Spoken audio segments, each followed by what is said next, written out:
In the most recent preview of Helluva, we can see Fizzarolli from an angle that shows the more traditional reddish skin that imps are known for in one corner of his body, finally confirming that this is not white clown makeup he wears as part of his jester personae, but instead that he is covered in scars. So let's talk about how he got them.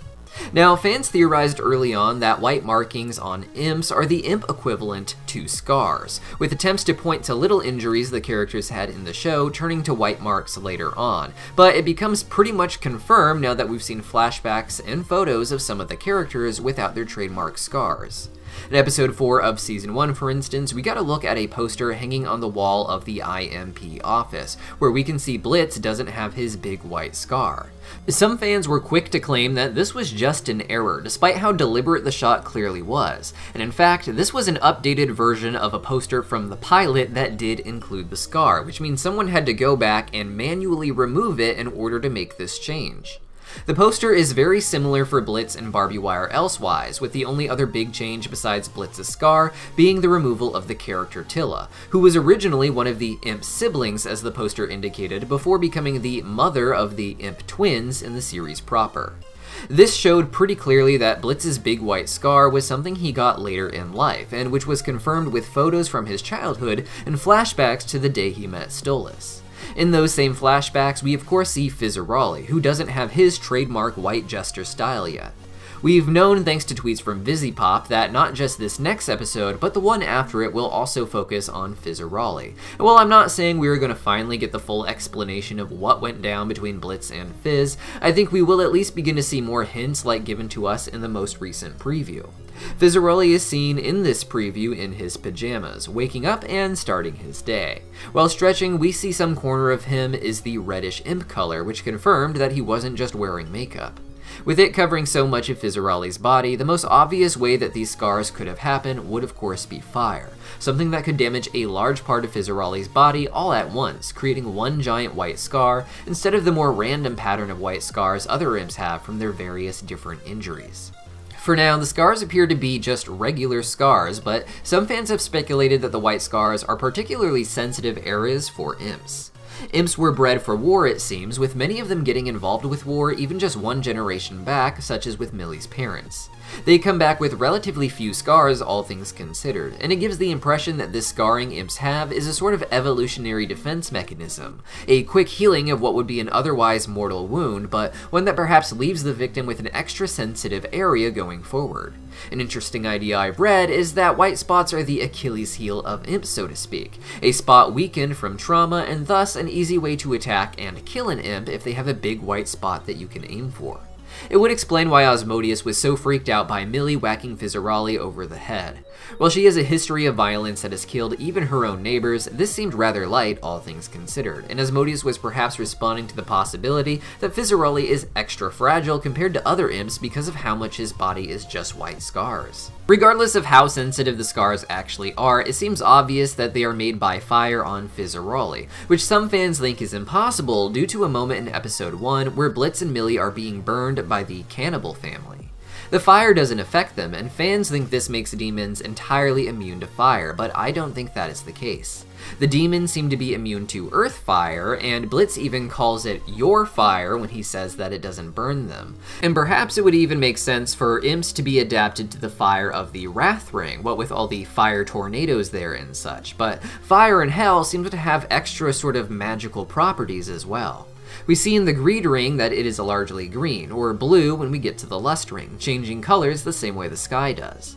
It gives the impression that there is a distinction between fire and hellfire, and fire does seem to cause some trauma to imps in episode 2 of season 1.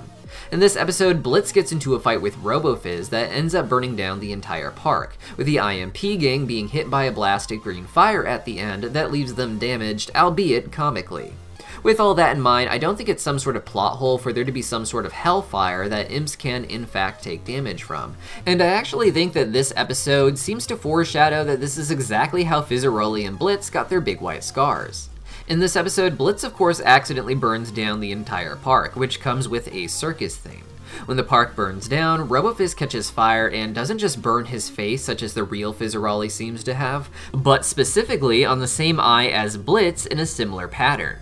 In Season 2 of Episode 1, we saw Blitz and Fizzarolli playing with toy horses in a flashback, where Blitz gets into a big and bloody disaster that causes the horses to lose their legs, something Fizzarolli expresses as being gross. The show has been setting up for a while now that Blitz was going to be the one to cripple Fizzarolli, not just burning him, but seemingly destroying his limbs, explaining why he has to have robotic enhancements in the present, just like his robotic love bots. What made the robotic love bot such a good idea for Fizzarolli in particular is that he seemed to already have the robotic enhancements after some accidents burnt his skin and perhaps broke his limbs. He was reintroduced to the world as a sort of cyborg after the circus, and thus a love bot of him in particular could feel more authentic than for the average imp celebrity with no mechanical embellishments. Blitz has his scar when working for Vraska, as we can see from some of the old cell phone photos, and thus his scar seems to also be tied to the event that led to Fizzarolli being injured and seemingly hating Blitz afterwards.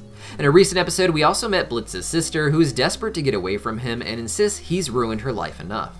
So much of the little interactions of the show have all been building to what feels like a dramatic reveal that Blitz somehow burnt down his family circus, crippled his best friend, and turned his sister into a drug addict because of the trauma she faced in losing not just her stage, but seemingly her own mother, who very well may have died in that same accident.